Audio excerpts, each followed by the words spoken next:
isilo uShaka akancwatshiwe la kulesikhumulo khona lapha eStenga akukhona futhi eStenga lapha kwaDukuza kuthiwa ikaDukuza obumuzi wenkosi obuka mawuza khona kodwa mawuza kulomuzi uduka uza nje ungazi ukuthi ungene kuliphi isako uyophuma kuliphi kwasekuthiwa ikuphi kwaDukuza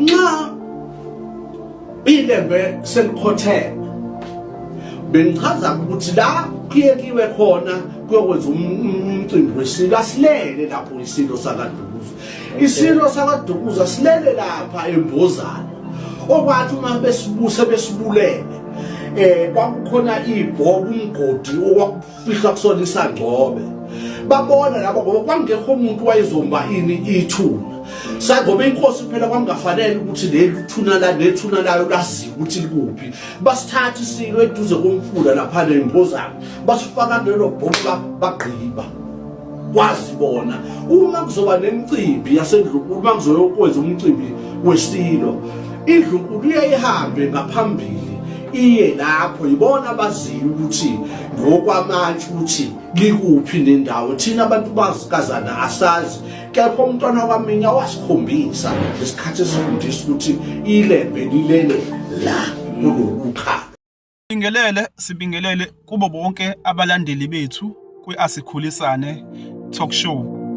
Sifisa ukuveza la ukuthi siseyinhlelweni zokuthi kuhambe sibe nama classes, right? Njengamanje kwamanye ama-experts sisa business training kodwa sifisa ukuthi sibe nama classes nje ekuhambeni kwesikhathi. So we have created a WhatsApp group. Ilinki i-attachiwe kwi-bio yami.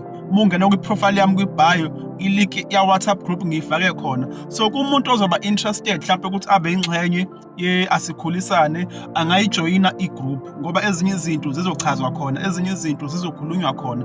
Even if ngisho ngathiwa mhlawumbe ufisa ukuthi ube involved nawe kuma videos esiwenzayo, mhlawumbe ufisa ukuthi usuggest ama topics noma ufisa ukuthi ube involved, uzokwazi ukuthi upropose khona egroupini. And ama classes ethu esizowaqala ekuhambeni kwesikhathi azofocusa into eziwu4: isintu, umlando wethu thina abantu abamnyama, because sifide umlando wrong, sifide udoti womlando ophambanisiwe, right? Kuzoba personal development, ukuthi ukuze ube umuntu uhambe kahle iphi indlela yokuhamba, personal development, yabo ukwazi ukukhula, right? Bese kuzoba yini enye, business and money. Sizoxila kakhulu kule ye-business and money sabantu abamnyama, nayo sizokhuluma ngayo, sifundisane, sikhulisane ngayo. So kumuntu nje ongase abe interested, ilinki ikhona i-attachiwe kwi-bio i-Asikhulisane classes. Ilapho khona la soplana khona yonke into, si-discuss way forward nama topics mhlawumbe uma ufuna ukusuggesta nama class mase zoqala sizokhuluma khona ukuthi uregister kanjani, kuhamba kanjani.